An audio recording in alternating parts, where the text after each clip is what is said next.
Good afternoon, thrill seekers. Imagine this is like one of those motion rides. Doors are going to close, the room's going to start moving. Yay! Bond measure. Anyway, thank you for dropping in here. Just a show of hands, how many of you have registered to vote if you're 18? How many of you are 18 and have not registered yet? Okay. You can do it. It's the one thing I will allow you to do on your phones while I'm speaking today, because you can register to vote on your phones. So, now what? I've lost the 6 people that raised their hands? Okay. Anyway, so Mr. Goldstein and I are here. What happened? Can you guys get it straight over there? Okay. Mr. Goldstein and I are here to shed some light on what's happening with our facility program in the district. I know most of you are more concerned about the high school, but we are a unified district whether we like it or not. So, I'm always the guy who has to sit here and watch somebody else play with this thing. The high school. So, starting, in fact, Tuesday, we will be voting on the first contract for work to begin on B1, B2. Yay! It's going to happen. That's a multi-phase project. It'll take a couple years, but that's for the main 2 buildings, B1 and B2, which will be classrooms and offices, media center. So, this is the future footprint of the high school. I don't have a pointer on this, but I think we know where we all are right now.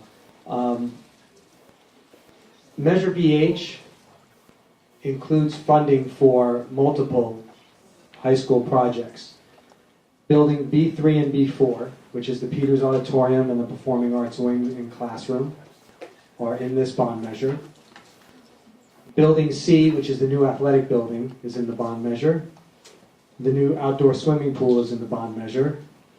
The softball and baseball fields and the CIF regulation track. All the other site work, hardscaping, and landscaping are also in the bond measure, including the tennis courts you'll see in the top left corner of the high school there, the property, that green area, those are tennis courts. They'll be relocated over there. And restoring the field, practice field where the portables are. That's all part of this bond measure. So they're listed in words, if the pictures weren't clear enough, here.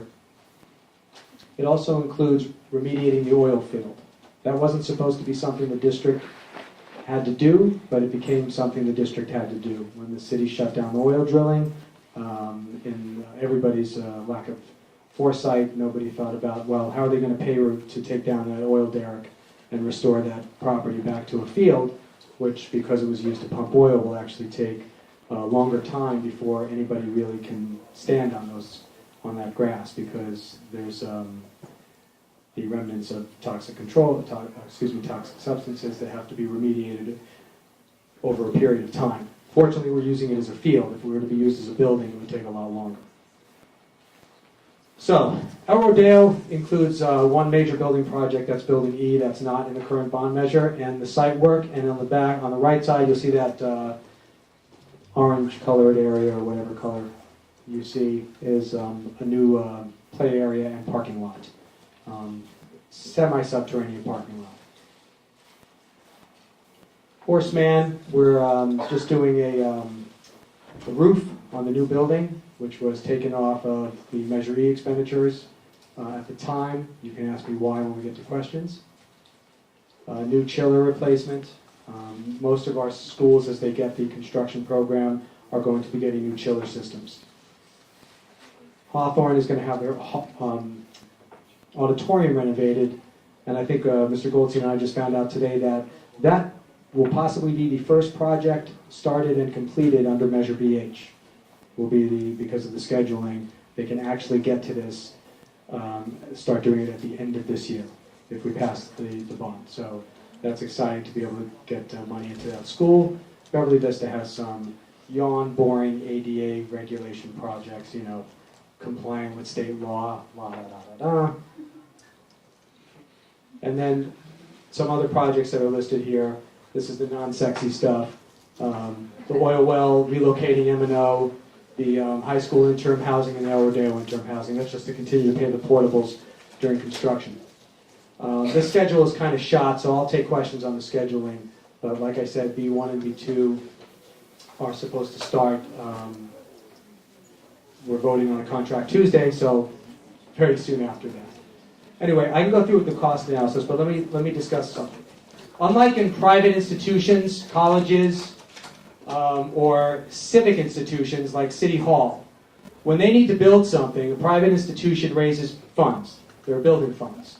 So they solicit donations, or they take money from their profit margins, and they invest in construction. The city raises fees. When they want money to build something, they can raise fees and collect money and build something. They can also have a bond measure as well, but they have the ability to raise fees. School districts don't have any recourse for building. When we need to build, the only thing a school district, a public school district, can do is go out for a construction bond, which is what Measure BH is, which was what Measure E was. This was Measure S that built this building, correct? Yeah. S and K built this building. Beverly Vista was built with a bond measure, even though that was the victim of the earthquake. So we don't have any choice. We can't take it out of the classroom. We're not going to take funds out of a classroom and build buildings. We can't do that. So you have to go out for a bond measure. There's nothing else that we can do. There's two types of bond measures to go out to, a Prop 39 or a Prop 45, 65, 60. Not a Prop 39. Prop 39 required a majority vote on the board. This time it received it. All 5 of us voted for this bond measure because it absolutely makes sense. Why does it make sense? The main reason is the plans are all getting approved this year. So we're ready to actually spend the money and do the building. That's important because the sooner we build, the sooner the students get back into the buildings. If we were to wait, or if the bond measure does not pass, then it's going to delay all the construction on the campus 2 more years. Because you're not allowed to go out for a bond in odd number of years. We'd have to wait till 2020 would be the soonest we can go back out for that money. So the district, the board, the facilities department, the administration all felt it necessary to time the bond measure with the approvals that are coming out of the Division of State Architects, which is they check our plans, and that all happened to be this June. So that's why we are doing Measure BH. Everything in the bond, I can go through this page by page. I really don't want to bore you, but every dollar is allocated. Unlike the bond measures previously, we have assigned every dollar to a project. So this is the high school cost analysis. Future funding refers to Measure BH. El Rodeo cost analysis, Horseman cost analysis, Hawthorne, BV, other costs, revenue streams. And here's the breakdown of the entire bond. We'll leave that up for now. If you guys can see it, you can actually see how every dollar is allocated. So, what I can tell you is from our meeting today, we are voting on the first phase of B1 and B2 on Tuesday, which is what we had expected. It's about a week behind, but it's minimal. That project should take about, they can say between 24 and 30 months. We're hoping that 30 months is a conservative number, and it will take about 2 years. So our hopes is if things go smoothly, we can get back in that building, B1 and B2 in start of school 2020 would be great. Hawthorne Auditorium will start as well, and if the bond passes, B3 and B4, Peters will start immediately. That actually may come out of DSA. We found out before even B1 and B2 come out of, I mean the other projects, the Hawthorne and El Rodeo E. So we're excited about that as well, because then we can do buildings B1, 2, 3, and 4 concurrently and get those all done within 2 years, and that will be a huge section of the high school completed. So let me open it up for some questions right now. So we use our time wisely. If I can clarify things, I know I went quickly, but I'm trying to give you the information that you guys would want so you can translate it back to your folks, relatives, and anybody else who would be interested. You had your hand up first. Yes, in total.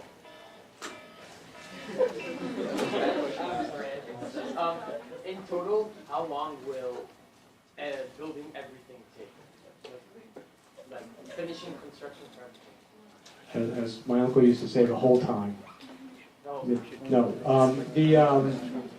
If the bond passes, then buildings B1, 2, 3, and 4 are projected to be 24 to 30 months. Once those are all completed, then they'll start, because we only have one campus, so we have to move around the same campus at the same time. We cannot build, if we could shut down the whole school, you could do the whole thing in 3 years and get the whole school done. We can't do it because we have kids here. Right? So the first phase, 24 to 30 months. The second phase, about 2 years, that would be the building C. Okay, that's the new athletic building. You can't take down the old athletic building until you have a new athletic building. You can't change the track and build the pool until you take down the old athletic building. So you can start seeing how things have to be sequenced. So they're predicting a total from start to finish, I think he said about 7 years, roughly, from start to finish. Taking all of these things into account. All of these things into account. And mind you, the plans will be approved for everything within the next 6 months. Like I said, we can't do it all at once. We could. And by the way, when we get the bond passed, it doesn't mean we spend $385 million the next day. You sell series. So it's broken into 4 years of series. So you'll go out and sell $90 million. As you need it, you sell it. Because it doesn't help to levy that tax on to the homeowners and business owners prematurely. Because then they're right, it would to raise your taxes, because that's how you paid for the bond, is with the taxes. So to do that, you don't want to do that all at once. You don't want to do it until you need it. So it phases it out over several years in smaller increments. Okay, question here and then back there. So you said that one of the first things they would do is modernize the Hawthorne auditorium. So with the prospect of reconfiguration being back on the table, why would you do that first with the possibility that Hawthorne gets shut down? Excellent question. When you say, she's asking if anybody heard about why we do the Hawthorne Auditorium. There's several reasons. Anything I say I think is a good reason, so I'm not putting one of these reasons over another, but community is the first. It's going to be several years before we can do anything to Hawthorne anyway, because we have to finish El Rodeo.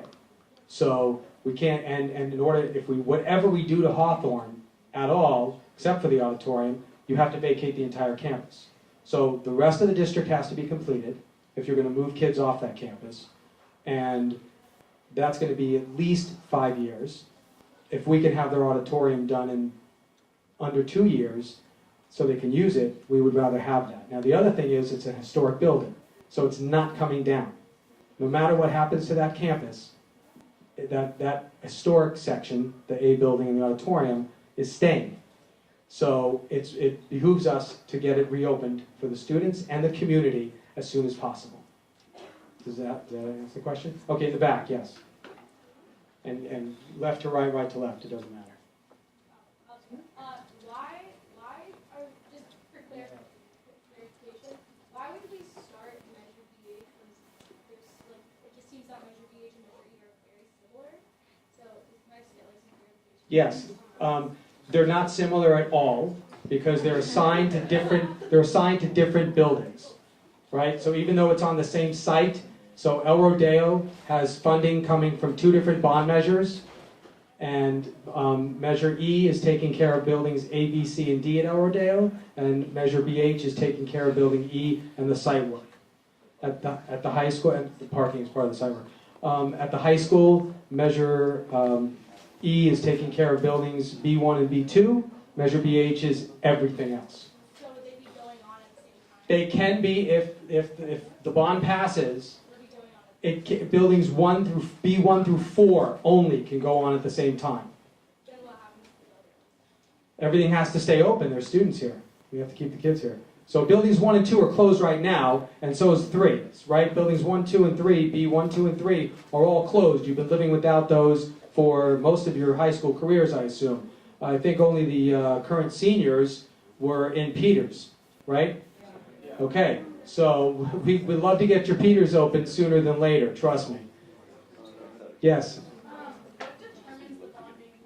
Why wasn't it Measure Y was not passed because it required a 66.7% to pass, not having a majority of the board supporting it. It only had three board members supporting it, so therefore it needed more. It got 64%. It received. So it almost passed. It would have passed if it was a 55% threshold, but it didn't. There'll always be a section of people, just so you understand, that will not want their taxes raised under any circumstances, even if they benefit students. They just don't want it. Okay? You can't argue with somebody like that. It's their wallet, right? It's their money. Noah, do you have a question? And I'll come back around. These are good questions, by the way. Thank you for your patience. You mentioned the oil well here. Is the plan for the city to still pay for the oil well and then you guys reimburse them, or half? Now, there's two different phases of the oil well. There's capping, and this is a good question. There's capping and plugging, which is starting now. Okay, that's the oil well is shut down. They have to take the pressure out of the lines. So that what they do is called capping and plugging, which is they basically fill the entire system with mud and cement. And then they can cap it, and then you can get rid of it. The city's contract is only to cap and plug, not to take that whole structure down and return it to a field. So part of this bond measure includes the roughly $4 million to pay back the 50% to the city, if that's how much it costs. If it only winds up costing $6, we'll pay back $3. But that's included in the bond measure, so that's not going to be an extra tab we get at the end. So there's 2 oil well projects. Does that clear that up? Thank you. Okay. Yes, sir. So as soon as the bond passes, will we start building on B1 and B3, B4? B1 and 2, the first phase, is on the board agenda next Tuesday. I assume once we pass that, they will begin work on Wednesday. And that's under Measure E. That has nothing to do with BH. If BH passes, when the plans for B3 and B4 come out of DSA later this year, we will start that as well. Yes, I think you're... So I have 2 questions. How many phases are there to this? For the high school? For the high school, whatever it is. Okay. In total. Let me just go to this. Okay. I don't have a pointy thing, and it would be sacrilege to use a flagpole. You hold down the button. Hold down this. Whoa, look at that. Thank you. Wow, Star Kid. Okay, right, so, that's right. Stanford, ladies and gentlemen. Of course, a monkey could have showed me that too. That's not on you, Jonathan, that's on me. Okay, don't take it. B1, B2, B3, B4. If the bond measure passes, that will all be in the first phase. Right, but how many phases total? That's phase 1. Phase 2, building C. He's a board member, you're not going to get a straight answer. No, you're getting a straight answer. I don't want to leave any stones unturned. Phase 2 is building C. Okay? Once building C is done, we tear down Conheim, and then we do all of this site work. So that's the last phase. So that's 3 phases, right? To answer your question, however, that's with Measure E and BH. Okay, but what is the point of voting on 1 and 2 if 3 is not going to pass the measure and we're just going to left? No, there's no 3. No, 3 is part of it. It's all part of it. Everything I'm talking about is part of Measure E and BH. Part of BH, but you're only voting on measures 1 and 2 tomorrow, whatever you do. No, oh no. I'm sorry. It's the contracts. It's not the bond. No, that money's already here. It's the contracts to begin the work in B1 and B2. It's the actual construction contracts. Okay. You had a second question, or is that covered? Okay. Yes. So like a year ago, we were all moving like bungalows. What was that? What did you start that? Why didn't it start then? What were you doing then? What were you doing then? Yeah, what construction started then? Well, they started the demolition and abatement of buildings B1 and B2. Before you can start building inside those buildings, you have to remove all the lead and asbestos. And that takes months to do. Now, fortunately or unfortunately, we had scheduled that in coordination with our plans coming out of DSA so we can begin the work right after. That did not happen as DSA became backlogged, and it took another year for them to review our plans. That's because in 2016, 85 or 90% of the bond measures on the ballots all over the state passed. And there's only one place that all of these school districts get their plans checked. That's the Division of State Architects. So you can imagine every district was flooding the division with plans. So everything took longer and longer. People failed to tell us that. So we were working with some information and then the story changed. Yes? So from my understanding, money from past bonds have gone towards lawsuits, is that true? There's a small, tiny amount from Measure E that has gone to the Metro lawsuit. So how do we, how is the board gonna ensure that no money from Measure B are gonna go to the lawsuits, are only gonna go towards the stuff on the list? Because we wrote it into the official bond language, and you have to abide by the bond language. You can't violate your own bond language. It was never written into the Measure E bond language, so they found a way to use those funds to support the litigation, which can be a discussion and a debate for another day, but considering what Metro has been up to, I'm not upset that we did that, because we are getting the shaft from Metro in more ways than one, not just literally but figuratively. Yes. So you said you can only apply for a bond measure in even years? Yes. Why? The state law. That's, I could research that. It's not our choice. That's a state law. Yes. Is the 391 million number, is that the total cost of everything? Is that a set number, or is that subject to changes?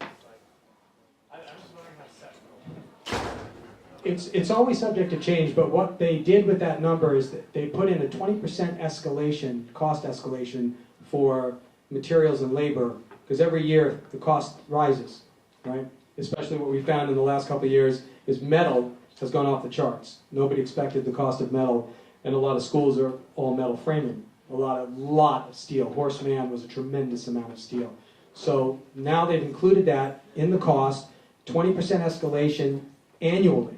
So one of the reasons we don't have the rest of the district on this bond measure, which is Building A here at the high school and the rest of Hawthorne, is because we can't cost out 5 to 7 years from now. There's no way to know what it's going to cost 5 to 7 years down the road. So it's unfair to put a number out there to the taxpayers and say, yeah, that'll be enough.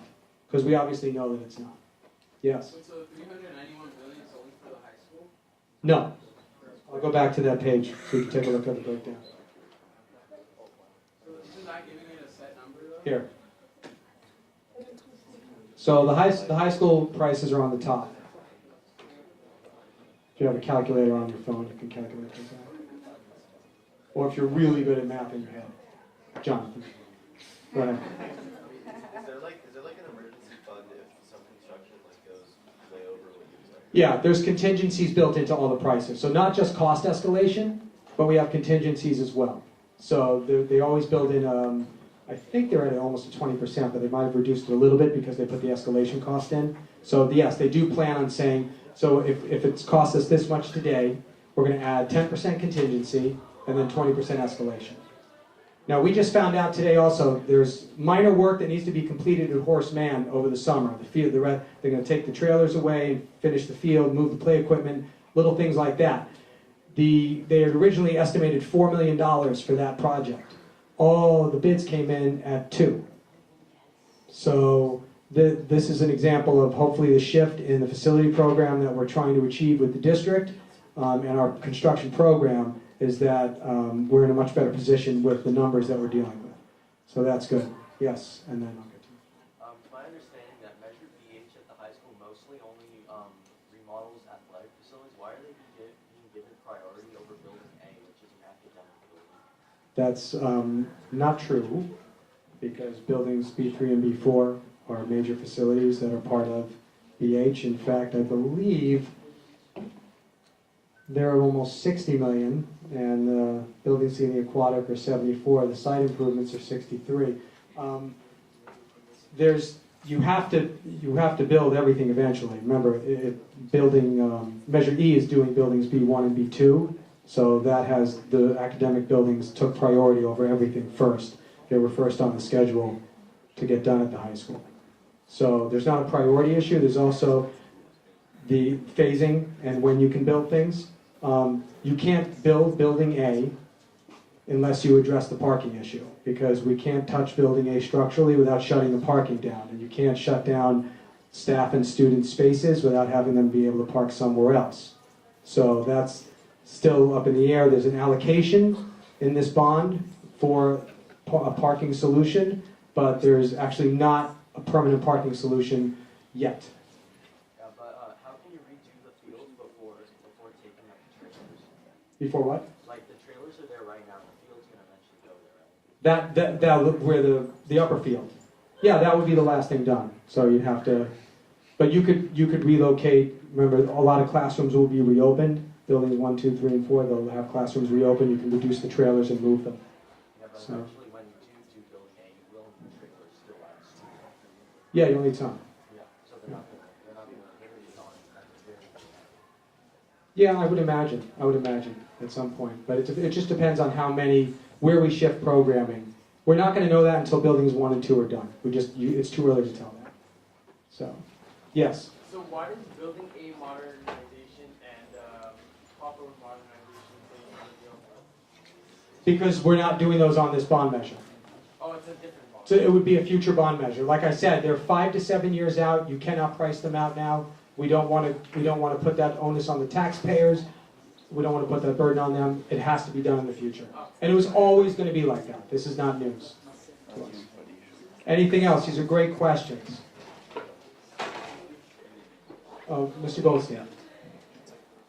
So you're asking yourself, why should you care? You're seniors, right? How many of you are 17, 18 years old? How many of you went to Horace Mann? Keep your hands up. You lived through construction already, right? All right, it goes pretty quickly. You've lived through construction here. So, in a moment in time, it seems like forever, but it happens actually pretty quickly.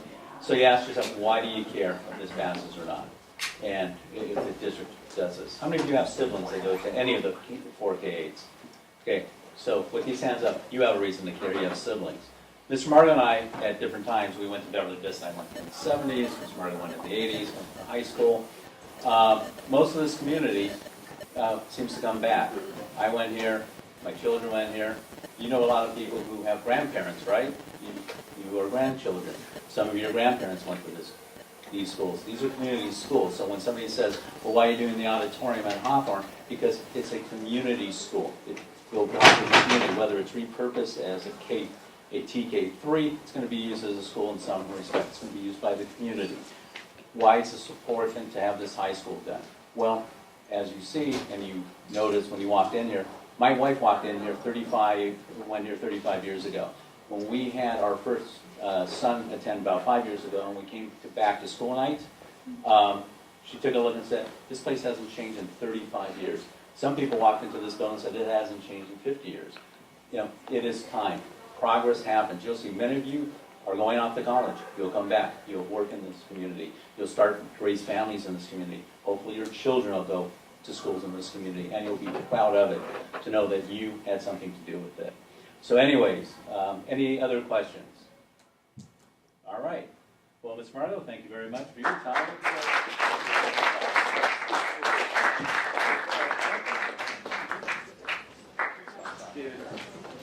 I'll stick around if anybody else has any more questions. Yeah, I'm going to vote. Okay, look at you.